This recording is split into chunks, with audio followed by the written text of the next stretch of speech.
लाओ त्से अगला सूत्र कहते हैं, पंचरंग मनुष्य की आंखों को अंधा कर जाते हैं, पंचस्वर उसके कानों को बहरा कर जाते हैं, पंच स्वाद उसकी रुचि को नष्ट कर देते हैं, घुड़दौड़ और शिकार उसके मन को पागल कर देते हैं, दुर्लभ और विचित्र पदार्थों की खोज उसके आचरण को भ्रष्ट कर देती है। इस कारण संत बहिर नेत्रों की दुष्पूर आकांक्षाओं की तृप्ति नहीं, वरन उस भूख की चिंता करते हैं जो नाभि के अंतरस्थ केंद्र में निहित है। संत एक का निषेध और दूसरे का समर्थन करते हैं। चलिए अब इस सूत्र को गहराई से समझते हैं। लाओ त्से कहते हैं, पंच रंग मनुष्य की आंखों को अंधा कर जाते हैं। क्या कभी सोचा था आपने कि रंग आंखों को अंधा कर सकते हैं? रंग तो जीवन है, आंखों की चमक है, हमारी दृष्टि का भोजन है।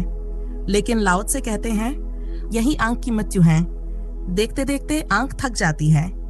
बूढ़ा होने पर आंख कमजोर इसलिए नहीं होती कि वह पुरानी हो गई, बल्कि इसलिए कि बहुत कुछ देख चुकी होती है।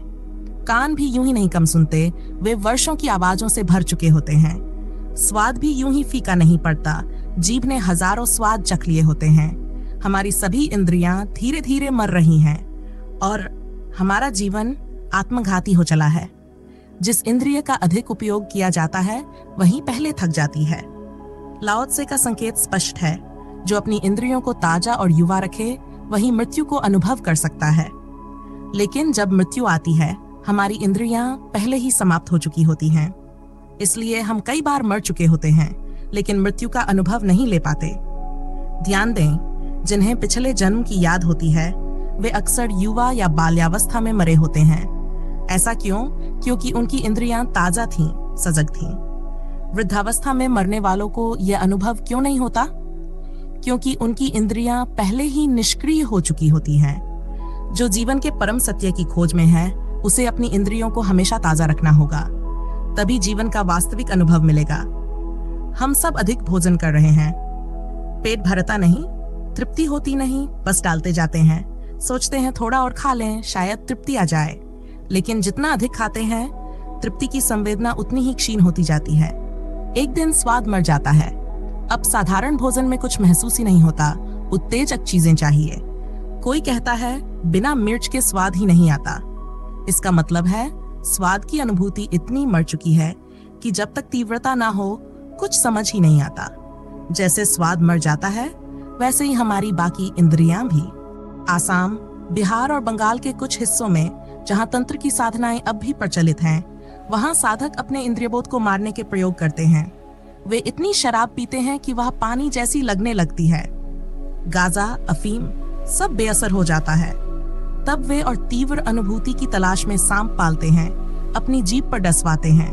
और फिर जब छोटे मोटे सांप ही असर नहीं करते, तो भयंकर विषैले सांप चाहिए होते हैं, जिनका एक डंक किसी और को मार दे तो उसकी मौत हो जाए। लेकिन ये साधक इतने आगे बढ़ जाते हैं कि सांप काटते ही खुद सांप मर जाता है, और तब कहीं जाकर थोड़ा नशे का मजा आता है। हम सब भी अपनी इंद्रियों को मार रहे हैं, थोड़ा थोड़ा, हर दिन। इसलिए कोमल और सूक्ष्म अनुभव अब हमें नहीं होते। मधुर वीणा सुनकर हमें कुछ नहीं होता, लेकिन जब शोरगुल हो, जब संगीत पागलपन में बदल जाए, तभी हमें लगता है कि कुछ सुनाई दे रहा है। हमारी संवेदनाएं इतनी मर चुकी हैं कि अब केवल तीव्र उत्तेजना ही हमें कुछ महसूस करा सकती है। लाओ त्से कहते हैं, रंग आंखों को अंधा कर देते हैं, स्वर कानों को बहरा कर देते हैं, स्वाद रुचि को नष्ट कर देता है। और ऐसा ही चलता रहा तो हम मरने से पहले ही एक जीती जागती कब्र में बदल जाते हैं। हम चलते फिरते रहते हैं, लेकिन अंदर से एक लाश को ढोते रहते हैं। इसका परिणाम केवल यही नहीं कि जीवन की अनुभूति मर जाती है। इसका दूसरा, अधिक गहरा परिणाम यह है कि हमारी इंद्रियां दो दिशाओं में काम करती हैं, बाहर भी और भीतर भी। हमारी आंखें बाहर देखती हैं, लेकिन एक और आंख है जो भीतर देख सकती है। हमारे कान बाहर सुनते हैं, लेकिन एक और इंद्रिय है जो भीतर भी सुन सकती है। अगर कान पूरी तरह बंद कर ले तो भी हृदय की धड़कन सुनाई देती रहेगी। आंखें बंद कर ले तो भी नए अनुभव जम लेंगे। ऐसे रंग जो इंद्रधनुष में नहीं है, ऐसा प्रकाश जो हमने बाहर कभी नहीं देखा, ऐसा अंधकार जो बाहर के किसी भी अंधकार से गहरा है। लेकिन हम बाहर इतनी उत्तेजनाओं में उलझे रहते हैं कि धीरे धीरे भूल ही जाते हैं कि भीतर भी एक संसार था जो कभी खुला ही नहीं। जो लोग रंगों को देख देख कर अपनी आंखों को अंधा कर लेते हैं, वे केवल बाहर से ही अंधे नहीं होते, बल्कि भीतर की आंख भी बिना खुले ही रह जाती है। लेकिन जो बाहर की आंख को विश्राम देता है, उसकी भीतर की दृष्टि जागने लगती है। जो बाहर के कान को शांति देता है, उसके भीतर नाद के अनुभव का द्वार खुलता है। जो बाहर के स्वाद से खुद को मुक्त करता है, वह भीतर के अमृत का स्वाद चखता है। संत कबीर ने कहा है, जब बाहर का स्वाद भूल जाओगे तभी भीतर अमृत बरसने लगेगा। भीतर भी एक मिठास है, पर उसे पहचानना कठिन है। ध्यान का भी एक स्वाद है, तनाव का भी एक स्वाद है। और जब सारे विचार खो जाते हैं, सारी इंद्रियां शांत हो जाती हैं, तब जो ध्यान का स्वाद आता है, उसे ही अमृत कहते हैं। इस अमृत का नाम 2 कारणों से पड़ा। एक, क्योंकि उससे मधुर कोई स्वाद नहीं, और दूसरा, क्योंकि इस अनुभव के साथ ही यह स्पष्ट हो जाता है कि मृत्यु असंभव है। जो मरता है वह केवल शरीर है, केवल एक यंत्र।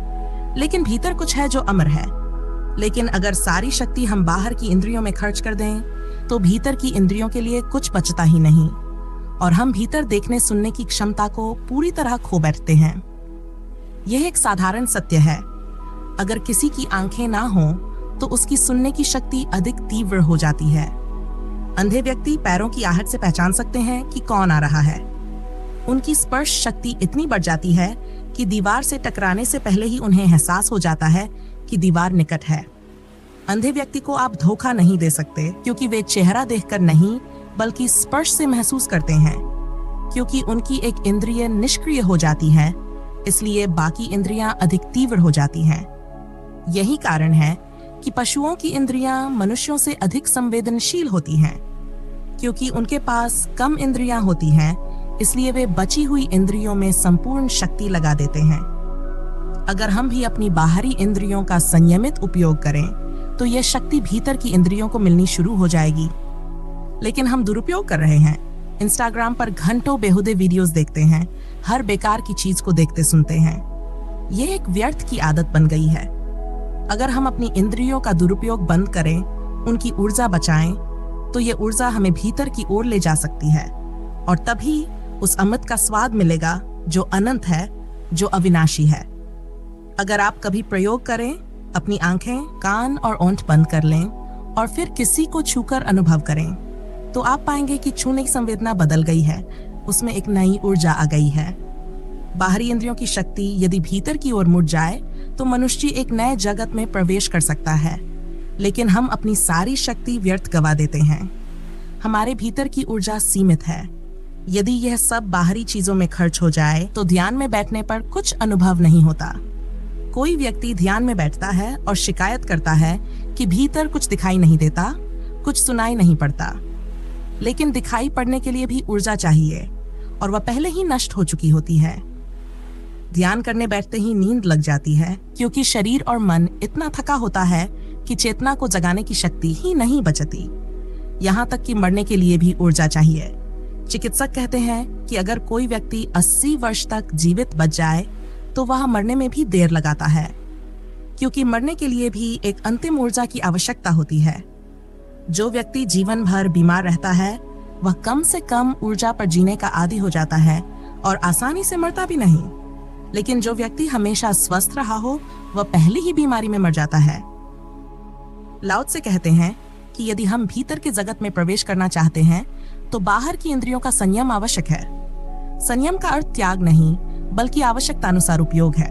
जितना जरूरी हो उतना ही देखना, सुनना और बोलना चाहिए, ताकि भीतर की यात्रा के लिए ऊर्जा बची रहे। जो स्वर हमने बाहर सुने हैं, वे केवल शोरगुल हैं।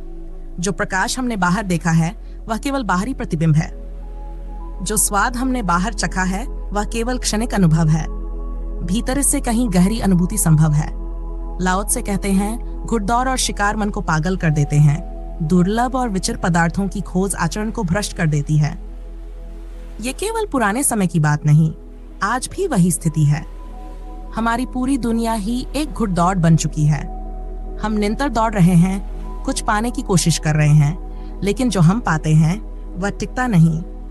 कल्पना कीजिए कि एक व्यक्ति अपने जीवन में बहुत साधारण और शांतिपूर्ण तरीके से रह रहा था, लेकिन अचानक वह महंगी गाड़ियों, बड़े ब्रांड्स और लग्जरी लाइफस्टाइल की दौड़ में शामिल हो गया। अब वह दिन रात नए और दुर्लभ सामानों की तलाश में लगा रहता है।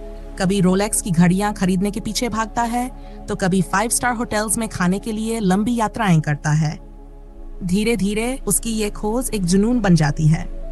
वह अपने मूल सिद्धांतों से भटकने लगता है, सिर्फ दिखावे और बाहरी चमक दमक को महत्व देने लगता है। पहले जो व्यक्ति सरल और संतुलित जीवन जीता था, अब हर समय बेचैन और असंतुष्ट रहता है। हर नई चीज कुछ समय के लिए उसे खुश करती है, लेकिन जल्द ही एक और दुर्लभ चीज की तलाश उसे फिर से बेचैन कर देती है। यही बात लाओ त्से कह रहे हैं। घुड़दौड़ और शिकार की तरह यह अंतहीन भागदौड़ मन को पागल कर देती है। दुर्लभ चीजों को पाने का लालच हमारे आचरण को बदल देता है, हमें अपने मूल्यों से भटका देता है और अंत में हमें वास्तविक शांति से दूर कर देता है। हम सभी इसी तरह दौड़ में लगे हुए हैं। जब कोई आगे बढ़ता है तृप्त होता है, लेकिन जब कोई पीछे लौटता है तो उसे निराशा होती है। हमें लगता है कि जीवन केवल आगे बढ़ने का नाम है, लेकिन यह दौड़ हमें भीतर से खाली कर देती है। हम पागल हो जाते हैं क्योंकि हमें लौटने का रास्ता ही याद नहीं रहता। वास्तविक यात्रा भीतर की यात्रा है। बाहर की दुनिया में जो कुछ भी हम पाते हैं वह क्षणिक है, लेकिन यदि हमारी इंद्रियों की ऊर्जा भीतर की ओर मुड़ जाए तो हमें शाश्वत सत्य का अनुभव हो सकता है। यही ध्यान का रहस्य है, यही जीवन की गूढ़ अनुभूति है। जो विश्राम करने में असमर्थ हो गया वही पागल है। अगर आप अपने मन को विराम देने में सक्षम हैं, तो समझिए कि आप पागल नहीं हैं। लेकिन अगर आप विश्राम नहीं कर सकते, अगर आप अपनी इच्छा से शांति में नहीं बैठ सकते, तो जान लीजिए कि पागलपन की कोई न कोई मात्रा आपके भीतर जरूर मौजूद है। यह मात्रा कम ज्यादा हो सकती है, लेकिन अगर आप आंखें बंद करके अपने मन को शांत नहीं कर सकते, तो यह निश्चित है कि मन कहीं दौड़ लगा रहा है। यह पागलपन स्थिर नहीं है, यह घटता बढ़ता रहता है। कभी विश्राम आसान लगता है, कभी असंभव। कोई छोटी सी घटना इसे बढ़ा सकती है। जब आप किसी बड़े पद को पाने की तैयारी कर रहे होते हैं, तब कई बार आप उस पद को पाने के बाद के अनुभवों को सोचते हैं और उन्हें सोचते ही आपका मन तुरंत दौड़ने लगता है। सोचने लगता है कि मेरा कितना सम्मान होगा, दहेज में करोड़ों मिलेंगे। पद अभी मिला भी नहीं, लेकिन रात भर नींद नहीं आएगी। अब विश्राम आपके हाथ में नहीं रहा। हर पल कुछ न कुछ ऐसा होता रहता है जो मन को दौड़ने पर मजबूर करता है। अगर कोई राह चलता व्यक्ति गाली दे जाए तो मन तुरंत दौड़ना शुरू कर देगा। अगर पड़ोसी का कुत्ता भौंकने लगे तो दिमाग सोचेगा कि वह क्यों भौंक रहा था। घर आए और कुत्ता पूंछ ना हिलाए तो भी चिंता होने लगती है। एक छोटा सा संकेत भी हमारी शांति को हिला सकता है। मन इतना अस्थिर हो चुका है कि किसी भी बहाने से पागल हो सकता है। इस पागलपन का कारण सिर्फ एक है, हम हमेशा बाहर की चीजों के पीछे भाग रहे हैं। हम बाहर किसी चीज के लिए जितनी दौड़ लगाएंगे, उतने ही अधिक बेचैन होंगे, उतने ही अधिक दुखी होंगे। ये दौड़ अंतहीन है। जब तक हम बाहरी चीजों के पीछे भागते रहेंगे, तब तक हम कभी चैन में नहीं आ सकते। और यही असली नर्क है, जहां हम लगातार किसी न किसी चीज की तलाश में भागे जा रहे हैं, लेकिन कभी ठहर नहीं पाते। लाओ त्से कहते हैं कि जो लोग दुर्लभ वस्तुओं के पीछे भागते हैं, उनका आचरण भ्रष्ट हो जाता है, क्योंकि उनकी दौड़ कभी खत्म नहीं होती। वे हमेशा किसी चीज को पाने की कोशिश में लगे रहते हैं और इस भागम भाग में वे खुद को खो देते हैं। सच्चा आचरण वही है जहां व्यक्ति के भीतर इतनी तृप्ति हो कि कोई भी बाहरी चीज उसे आकर्षित न करे। जिसका मन शांत और स्थिर हो गया, वही सच्चा आचरणवान है। उसके पास आत्मा की शक्ति होती है, संकल्प की दृढ़ता होती है। वह किसी भी बाहरी परिस्थिति से हिलता नहीं। उसका जीवन एक जलती हुई लौ की तरह होता है, जिसे कोई भी हवा का झोंका हिला नहीं सकता। लेकिन आमतौर पर हमारी स्थिति ऐसी होती है कि हवा का झोंका हो या न हो, हम पहले से ही कांप रहे होते हैं। हमें किसी हवा की जरूरत नहीं, हम खुद ही अपने भीतर हलचल पैदा कर लेते हैं। अगर हमें किसी कमरे में अकेले बंद कर दिया जाए तो भी हम क्रोधित हो जाएंगे, बेचैन हो जाएंगे। तब हमें समझ आएगा कि हमें क्रोधित होने के लिए किसी बाहरी व्यक्ति की जरूरत नहीं थी। ये गुस्सा तो पहले से हमारे भीतर मौजूद था, बस बहाने की तलाश में था। इसी तरह अगर हमें अकेले कर दिया जाए तो हमारा मन खुद ही कल्पनाओं से भर जाएगा।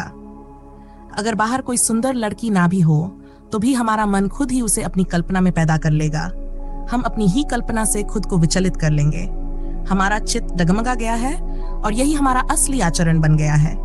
असली आचरण तब प्रकट होता है जब व्यक्ति भीतर से इतना संतुलित हो जाए कि कोई भी बाहरी चीज उसे प्रभावित ना करे, वही व्यक्ति सच्चा आचरणवान है, वही सच्चा ज्ञानी है। अकंप का अर्थ ये नहीं है कि ये मत खाओ, वह मत पियो, ये कपड़े मत पहनो, बल्कि इसका अर्थ यह है कि कोई भी चीज तुम्हें कंपित ना करे। खाना खाओ, लेकिन ऐसा ना हो कि खाने के बिना बेचैनी होने लगे। कपड़े पहनो, लेकिन ऐसा ना हो कि किसी खास कपड़े के बिना असहज महसूस करो। साथ सबके रहो, लेकिन किसी का साथ ऐसा ना हो कि वह तुम्हें चिंतित कर दे। और अगर किसी का साथ खो भी जाए तो तुम्हारे भीतर चिंता का कोई संकेत ना हो। अकंप का अर्थ भाग जाना नहीं है। इसका अर्थ है कि जीवन में कितने ही तूफान आए, तुम्हारी चेतना की लौ धीरे धीरे स्थिर होती जाए, और यह संभव है अगर हम अपनी इंद्रियों को थकाए बिना रखें, उन्हें भीतर से जागृत करें, अगर हम व्यर्थ की चीजों के पीछे ना भागें, अगर हम वस्तुओं के लिए दीवाने ना हो, तो धीरे धीरे हमारे भीतर वह शांति आती है जो चेतना को स्थिर कर देती है। लाओ त्से कहते हैं, संत अपनी बाहरी इंद्रियों की अतृप्त इच्छाओं को तृप्त नहीं करते। वे उन इच्छाओं को पहचानते हैं जो स्वभाव से ही दुष्पूर हैं, जो कभी पूरी नहीं हो सकती। यह कमी हमारे प्रयासों में नहीं, बल्कि उन वस्तुओं में ही है जिनके पीछे हम भागते हैं। ये दौड़ एक मृगतृष्णा के समान है। जैसे कोई व्यक्ति रेगिस्तान में पानी का एक सरोवर देखता है, दौड़ता है, लेकिन जब वहां पहुंचता है तो सरोवर आगे खिसक जाता है। यह सिलसिला कभी खत्म नहीं होता, क्योंकि जिसे हम पाने की कोशिश कर रहे हैं वह वास्तव में है ही नहीं। हमारे जीवन में भी यही होता है। जो भी हम पाते हैं वह हमें तृप्त नहीं करता। हम हर बार किसी नई चीज, नए व्यक्ति, नए लक्ष्य के पीछे भागते हैं, यह सोचकर कि इससे हमें संतोष मिलेगा, लेकिन यह दौड़ कभी पूरी नहीं होती। यह प्यास दुष्पूर है। हम सोचते हैं कि किसी और चीज से हमारी तृप्ति हो जाएगी, लेकिन असल में यह तृप्ति कभी नहीं मिलती। पर संत उस भूख की चिंता करते हैं जो बाहर की इंद्रियों से नहीं, बल्कि हमारे भीतर नाभि के केंद्र में छिपी है।